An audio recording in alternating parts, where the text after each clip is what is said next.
And China has made it clear that it is not interested in the United States attacking Korea. China, Korea's closest ally.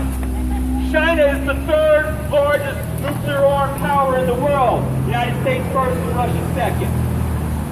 So, if the United States does attack Korea, instantly, within 1 to 2 days, hundreds of thousands of Koreans north and south of the DMZ will be dead in the immediate response of North Korea and then the United States and then South Korea. And then we end up with the standoff between the United States and China when China says stop in no uncertain terms. And people in this country, I think, have this facade in their mind that they'll never use the nuclear weapons. Even though the United States very regularly, at least several times a year, makes implied threat of use of nuclear weapons. Every time the United States says no option off the table, they are talking about the use of nuclear weapons. And we are in a very precarious situation because just a few days ago, the United States launched 59 Tomahawk cruise missiles into Syria, where Russia has a presence. So the United States just poked the bear. And now the United States is getting ready to possibly provoke China, the two other nuclear superpowers on the planet. It is reckless. It is disregard for the health and well-being of the entire planet. So what we need to do is take the example of the Central Jersey Coalition Against Endless War, and we need to develop across the whole country so that we can start to mobilize instantly in response to every threat of a nuclear attack or every threat of an escalation of war. Every time the United States threatens, and then to also be able to respond when the United States actually carries out these threats. And we need to not be 30 or 40 people, we need to be 300 people and 3,000 people. And once we get the hundreds and the thousands, then we start taking the streets.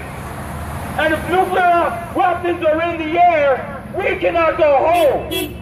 Once the nuclear war starts, there's no more school, there's no more work. Everybody needs to stay in the streets and shut this entire nation down. So we're going to be working on developing all of the organizations, resources, and networks, and identify all the locations of regular protests, and develop what kinds of volunteers can do what kinds of things, so that we know how to quickly enact response networks like we did for this today, and like we did in Newark last Friday when the United States attacked Syria. So there's going to be more about that coming out later today, and hopefully everyone will help make that happen.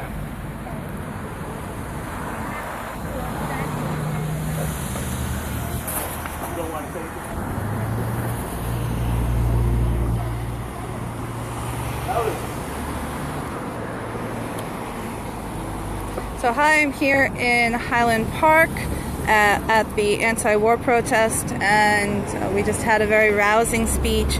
We really need to make sure that we are standing up against any kind of aggression anywhere by the U.S. because, oh, we've got more speakers, all right. We basically think it would be great if we can get the energy and the people to reestablish this vigil.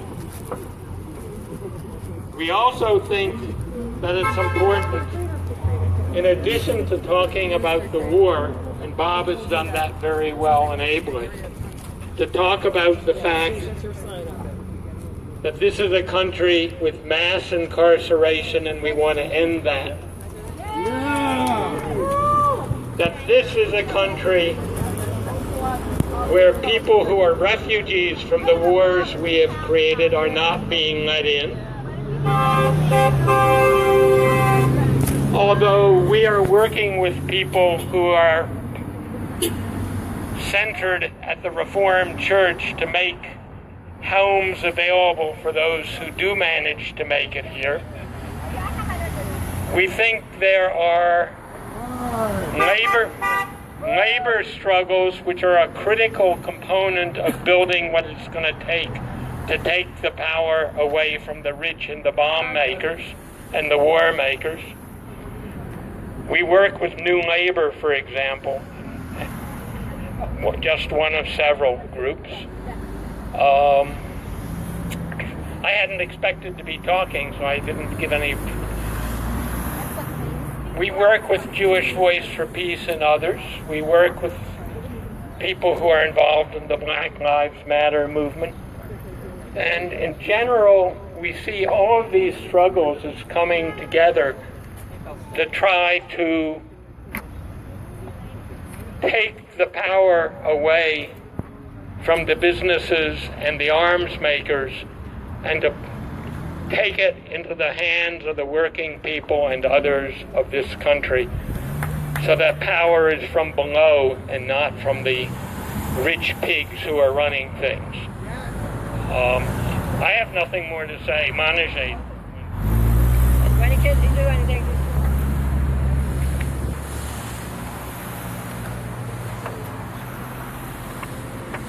Hi. We are in dark times in this country. We have a group of fascists in power, and this is not hyperbole to me. The administration has generals there, has finance capital that doesn't produce anything and only gambling with people's money, so they're not producing any job or anything.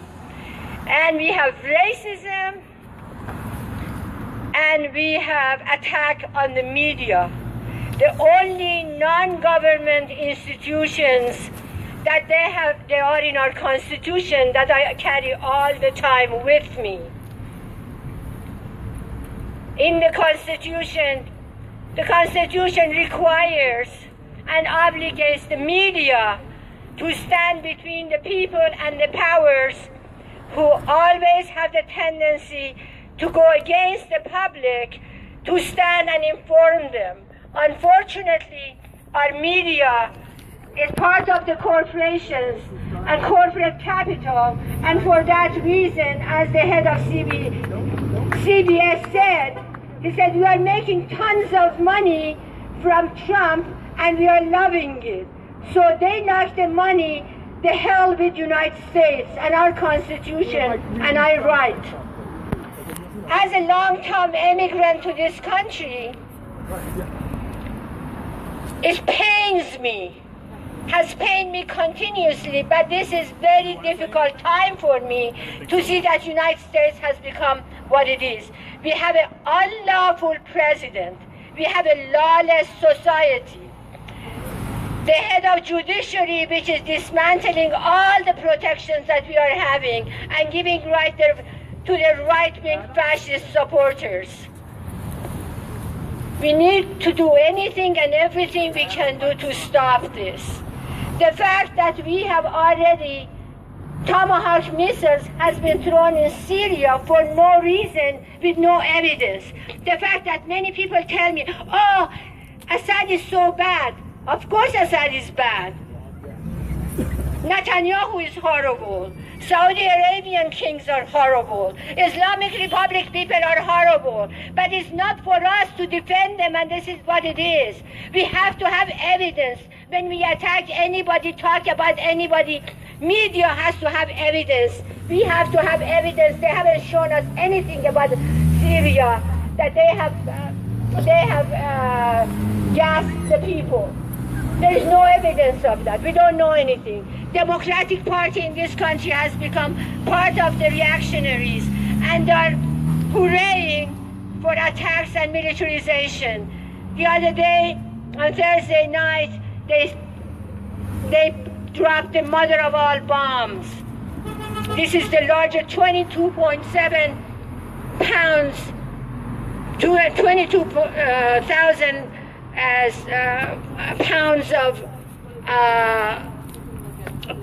bomb on TNT on Afghanistan. The report is coming that at least about 150 people are dead. And the people who are from the area said this is not a rugged mountain. These are areas that people are living there. So we need to do anything we can do and bring other people. It is so incredible that in 2 days, within 2 days, so many people are here, but we have to make it more. Yesterday we couldn't make many people, so I took my sign and went and stood from 4:30 to 6:15 at the corner of George Street and 27. We need to all come together wherever we are and do whatever we can to stop this regime. This is a fascist regime and we need to stop it. I'm concerned about all of these young babies and kids who are here and what is going to happen to them. Thank you for being here. Have a good day. Adam? The microphone for you? Adam Greeley. Adam Greeley.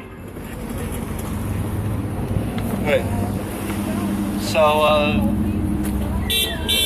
question has to be asked. What is going to be left for me? What is my nation leaving for me as a teenager, as somebody who's going to be your age, growing up in a country that is, if not on the brink of financial ruin, in financial ruin, where I won't be able to get a job, where millions and millions and millions of my peers won't be able to do anything with their lives, where like many people in this country cannot go anywhere because we have a landed gentry and the current ruling class thinks that it needs to be more towards them, that they think that there's white discrimination, that they think that there's a class warfare going on when there clearly isn't. What is going to be left for me? I mean, we're in a castle built on pillars of sand and salt.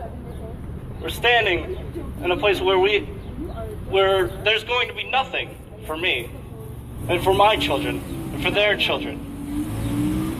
And people say that this is normal, that there isn't a problem, when there clearly is a problem. And they say that we need to go to war to defend ourselves. When we're the most armed nation in the world, with the military power of the next 26 nations combined, 25 of which are allies.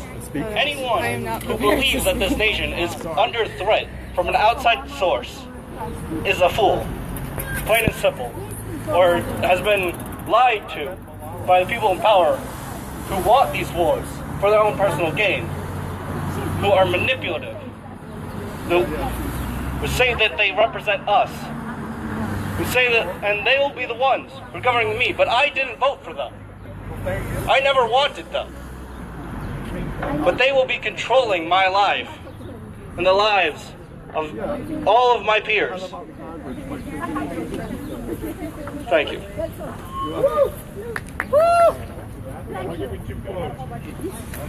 Regarding the New Deal, Franklin Delano Roosevelt said, "You want a New Deal? Make me do it."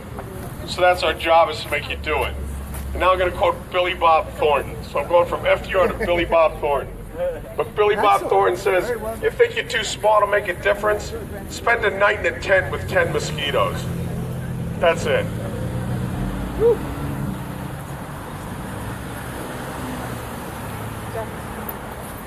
going to rep the Green Party? Yeah.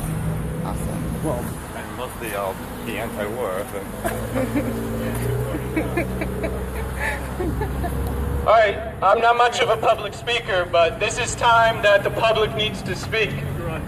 We can't be silent, as we saw before, the voice of the youth, that our world is quickly falling away. What are we leaving them? I don't think this is World War III. I think we're on a continuous war against the very world we live in. Life and biomass is at an all-time low since an extinction event that happened millions of years ago. And who's to blame for that? It's us.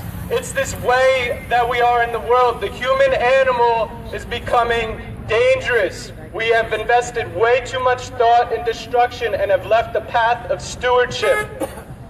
We cannot continue down this road. The seventh generation principle that some of you may have heard of, where people considered and thought that far ahead in time that they were worried about people that not even their grandchildren would grow up to see. That's how thoughtful the land that we live on now people are. Now we have people saying things such as, get a little nervous here. Now we have people saying things such as, it doesn't matter, I'll be dead in 100 years. And with that attitude, all of us will be dead in 100 years. It's not right. What the next generations are getting, each generation leaves things worse and worse behind, and that's no way to be. So one last thing. So defenders will allow blood on their hands sometimes to defend the blood in their veins. That's not what we have here. We have fascists who allow blood on their hands because there is no blood in their veins. We cannot allow this to continue. Thank you.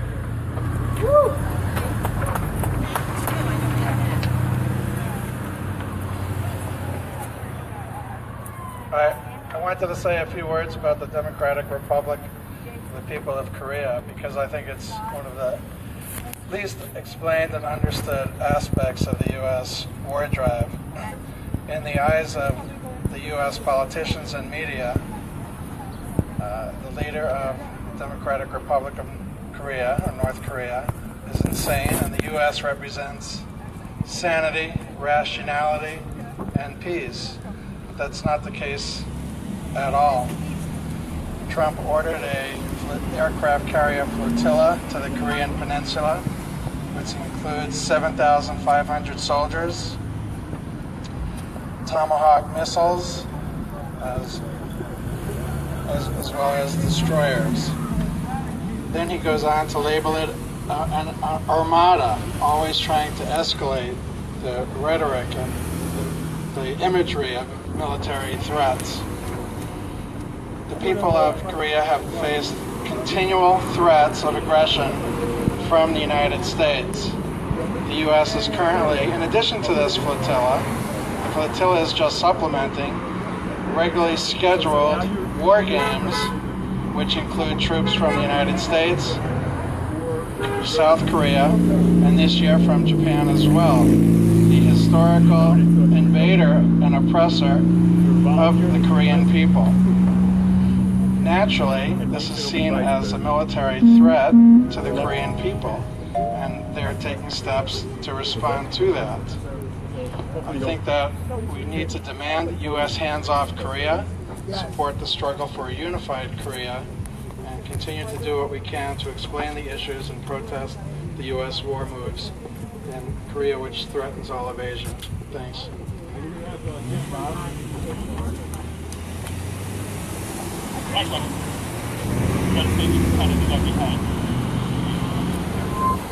Hey everybody. Although it sucks to be here today, it's great to see one more or another. My name is Jeff Herzog. I'm briefly going to speak on behalf of the Green Party and the Copperdale for Governor campaign. I'm Seth Copperdale's campaign manager on the way to Trenton in November.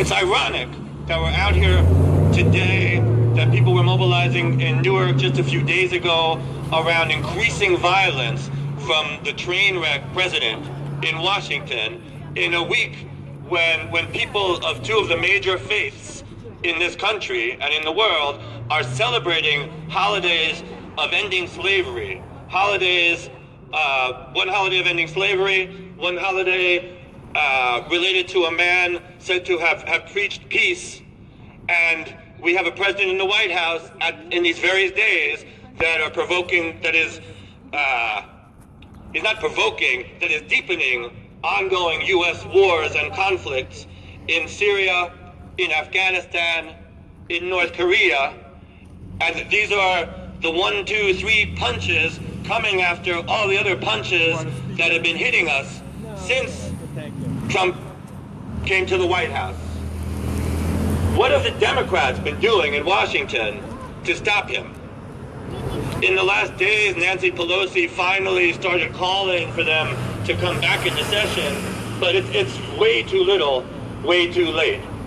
Here in New Jersey, we've seen time after time that the Republicans and Democrats at the state level are in bed together. It's time that we begin organizing in the streets, mobilizing to say no, not just no to the policies to kick out migrants, but no to the policies that are forcing migrants to flee their homes and seek something better than the death the United States continues to deliver them. I hope this is going to be the last time that we're out here in a protest like this. Unfortunately, I know it isn't. We're going to need to keep mobilizing into the streets. On behalf of the Green Party and the Copperdale for Governor campaign, I want to salute everyone that's out here today. I know Seth, who's local, would have liked to have been here, but he had a previous engagement in Plainfield, which is tax day, but rest assured, he's going to be talking about how our taxes are being spent on a war that neither Congress nor the people of the United States have agreed to. Yeah. It's now, and the protest. Oh, thanks for reminding me though. Before I stop, I do want to tell people that also at this time of increased war, it's also ironic because next week a delegation from the Philippines engaged in peace talks after 50 years of U.S.-backed civil war is going to be in Jersey City at St. Peter's University on Tuesday evening. I urge anyone here from North Jersey to check out information on that just with the Philippine Solidarity Committee Facebook page or with the Copperdale for Governor Facebook page or website. Thanks. And here's the one commercial. Before you leave, if you haven't yet signed the petition to get the Green Party candidate on the ballot in New Jersey, I've got him right here. So see me. Thanks. Okay, the man who needs no introduction, Lawrence Hanford, People's Organization for Progress. Power to the people. What do we want? Peace. When do we want it? Now. What do we want? Peace. When do we want it? Now. What do we want? Peace. When do we want it? Now. No, I'll hold it. I can hold it and speak at the same time. I want to agree with everything that all of the speakers have already said, but let me just speak truthfully and from the heart. I have been to 7 demonstrations this month so far, and it's only the 15th of April. I didn't need another demonstration to come to. You know, when you're an activist, you hardly have time to wash your own clothes. Today was the day that I was going to take. I didn't have anywhere to speak, didn't have any protests, so I was going to wash my clothes today. But then Trump last Friday launched an attack on Syria, a sovereign nation. Now they're using the excuse that because Congress had ratified legislation on the war on terrorism, that gave Trump the backing to go and attack Syria. But the war on terror would have involved him attacking ISIS or Al-Qaeda or Al-Nusra or one of the others that they say they oppose. They didn't attack ISIS, Al-Qaeda, or Al-Nusra front.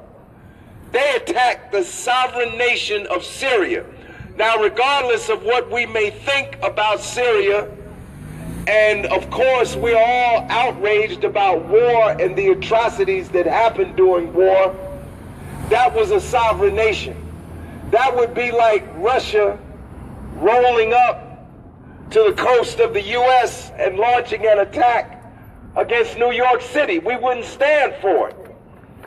The attack on Syria was an illegal attack in violation of international law and even our domestic law.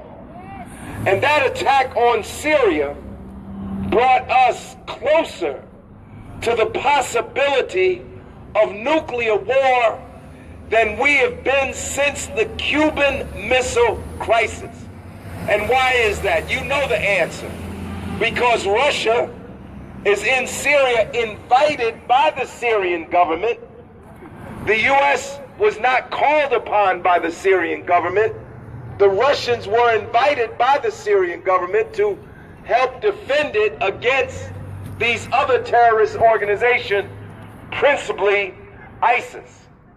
And when the U.S. launched an attack against Syria, it opened up the possibility that hostilities could either consciously or unconsciously, on purpose or by mistake, have broken out between the United States and Russia.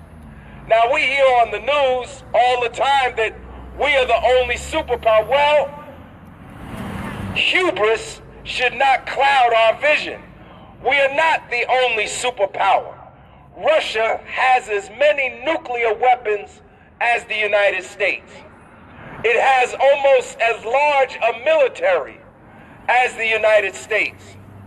And quite frankly, a conflict between Russia and the United States could end up destroying the whole planet as we currently know it.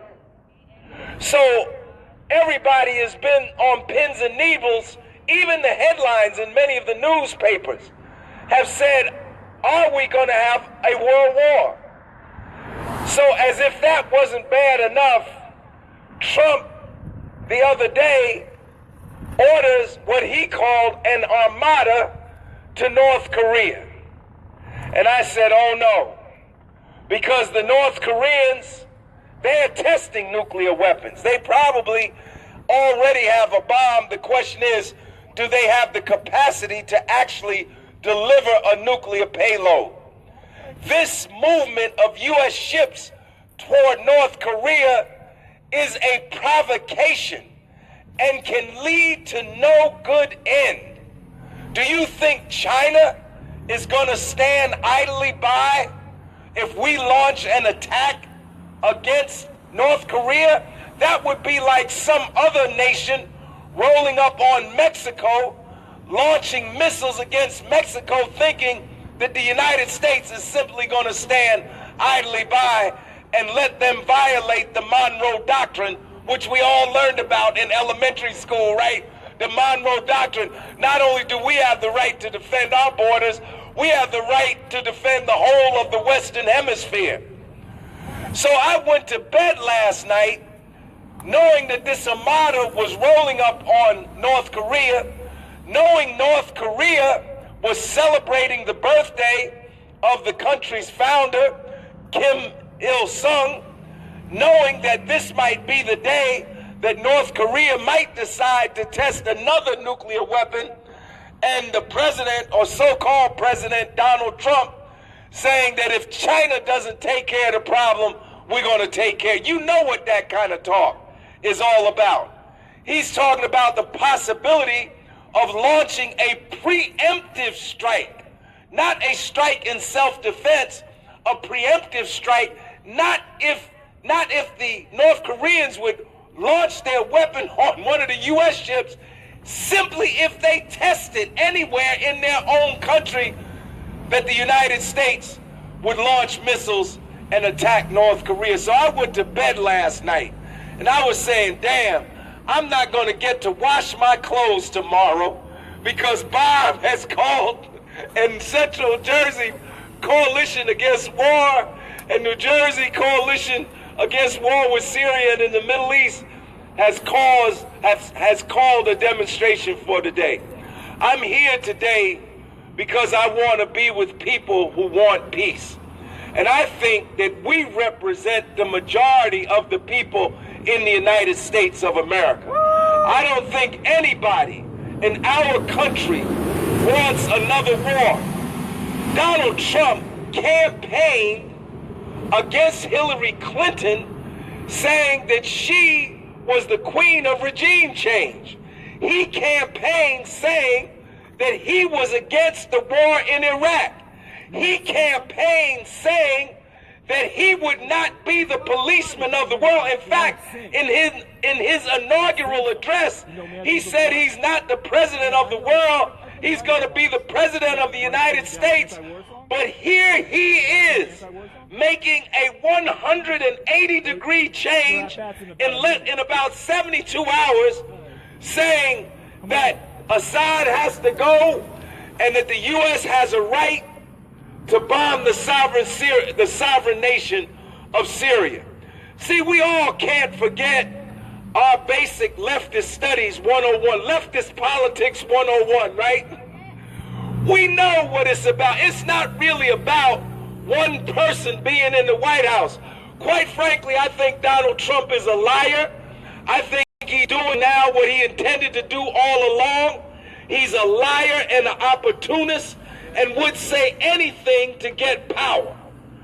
I think what we have to bring forward is the fact what President Eisenhower talked about in 1960 when he gave his farewell speech, saying that there was a dark power in American politics that we all had to be aware of.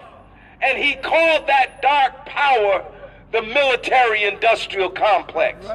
And regardless of who is in the White House, they are going to carry out their agenda.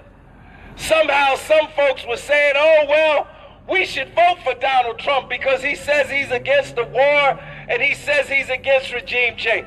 Donald Trump is showing you now that he is just as warlike as any other president because he's carrying out the agenda of the military-industrial complex. The United States has the distinct reputation of being the only country in the history of mankind to have dropped nuclear weapons on another nation. Not only did we drop one, we dropped two. We dropped an atomic bomb on Hiroshima, and we dropped an atomic bomb on Nagasaki. That wasn't enough. Trump wanted to make sure that he stood out. So what does he do? He couldn't get away with dropping an atomic bomb right now. So he orders or okays the order to drop the MOAB, the mother of all bombs, on Afghanistan.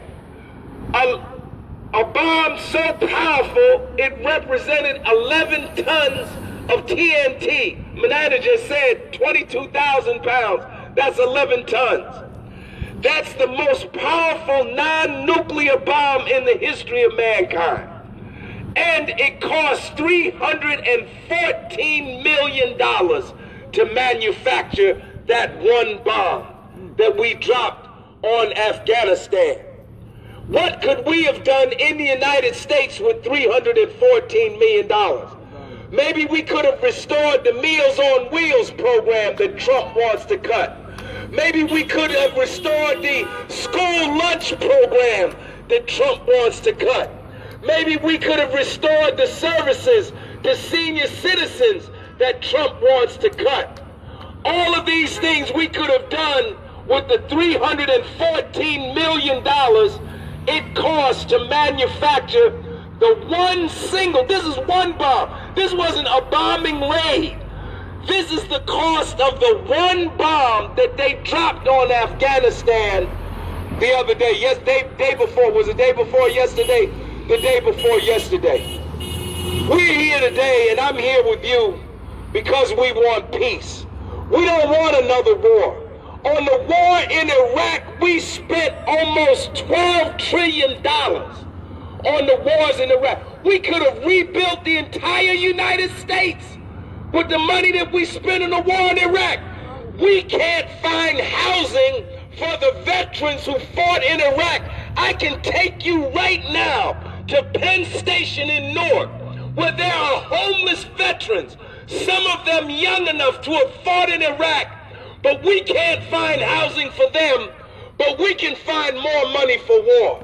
And by the way, we have more empty houses in the U.S. than homeless people. We shouldn't even be talking about impeachment. We should be talking about a group of us going to Washington and going to the White House and making a citizen's arrest. That's what we need to do, to arrest these criminals, the actions that they are taking all around the world. And as Bob said earlier, it's not just one war. Right now, the U.S. is engaged in at least 7 wars right now going on around the world. This is criminal, brothers and sisters. And we have to fight, and we have to build a movement. We have to build a movement against Trump. But it's not enough. Trump is just the tip of the iceberg.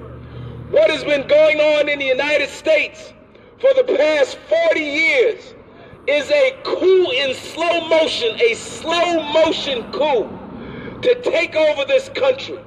We are in the midst of a right-wing counter-revolution that has been going on in full steam since the election of Richard Nixon in 1968.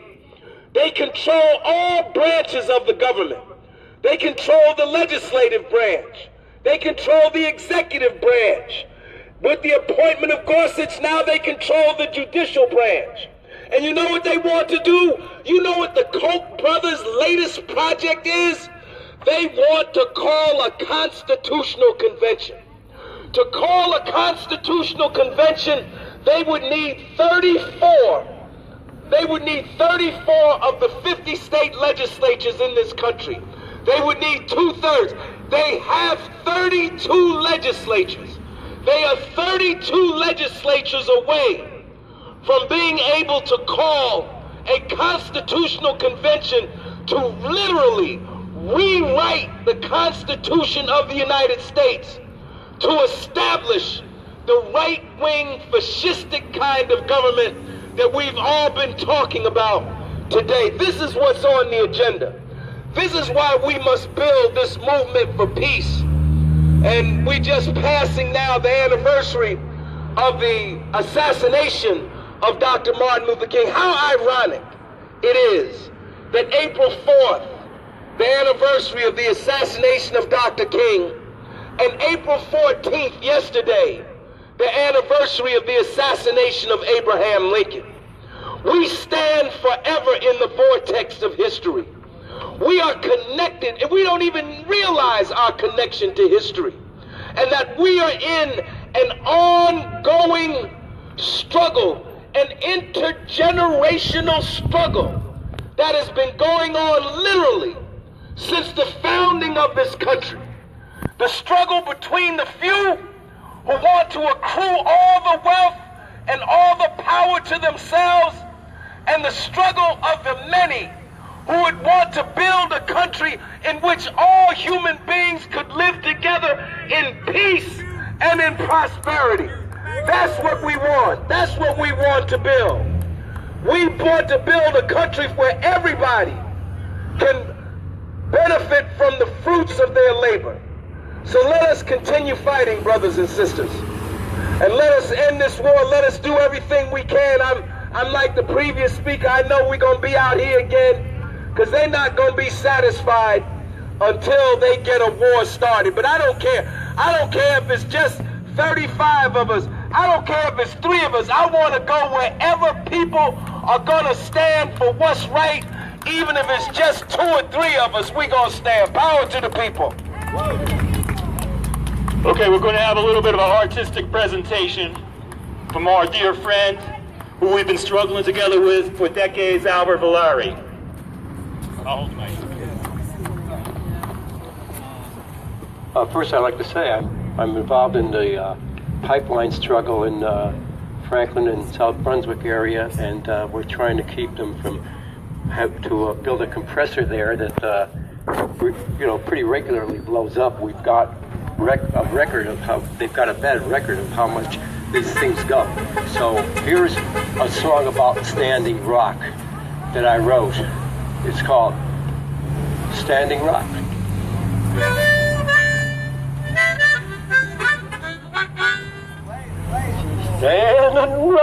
Standing Rock is under attack. We must hurry, hold them back. Sisters and brothers standing tall, hired goons, cops and dogs, trying to make you crawl. Keep going out to North Dakota, help protectors hold the land.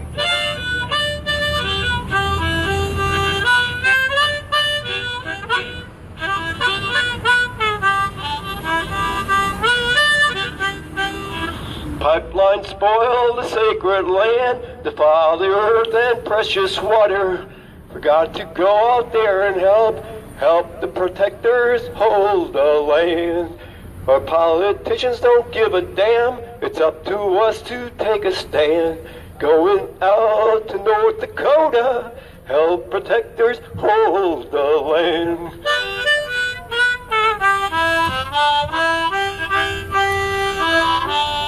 Save the country and the planet, stand up for Standing Rock.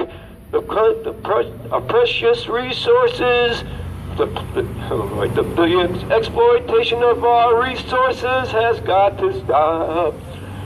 Sisters and brothers, hold the line. We're coming, we'll hold the line. Keeping up inside in North Dakota, help protectors hold the line. Standing Rock is under attack. We must hurry, hold him back. We must hold it, help him run and keep him, hold him back.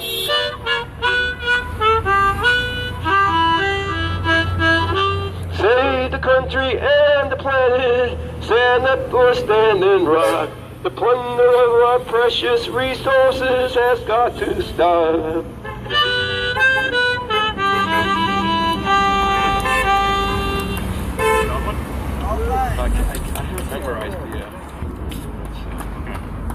Thank you very much. Okay, we're going to be wrapping up here, but I want to invite folks who want to join over at Ruthie's on me at lunch, if you want to come on up. It's about 2 blocks up on the right. Is that correct, Ellen? Left. On the other side of the street? On the right. This right. The other right. I want to thank everyone for coming and congratulate you, more importantly, because on whose behalf am I thanking you? Congratulations. Unfortunately, we're going to have many more opportunities to do this. We need to all work together to build this into an emergency response network that is capable of mobilizing hundreds of people in preparations for announced war moves or in response to the war moves as they occur. Because we need to not only be able to sit on the sidewalk, we need to be able to take the street, and we're going to need hundreds of people to do that. And maybe we even need to shut down the bridge at some time, or take the streets of New Brunswick. So let's go to Ruthie.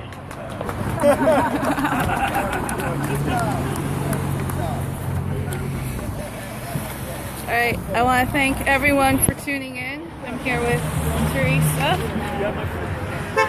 And yeah, thank you so much for everyone who commented and liked and shared and everything. Please keep spreading the word about this protest and about the importance of standing up against imperialist military invasion and intervention. We simply cannot afford to keep doing this. And yeah, thank you so much to everyone seeing your comments. This has been really fantastic. I hope that you all have a wonderful, wonderful weekend, and see you next time.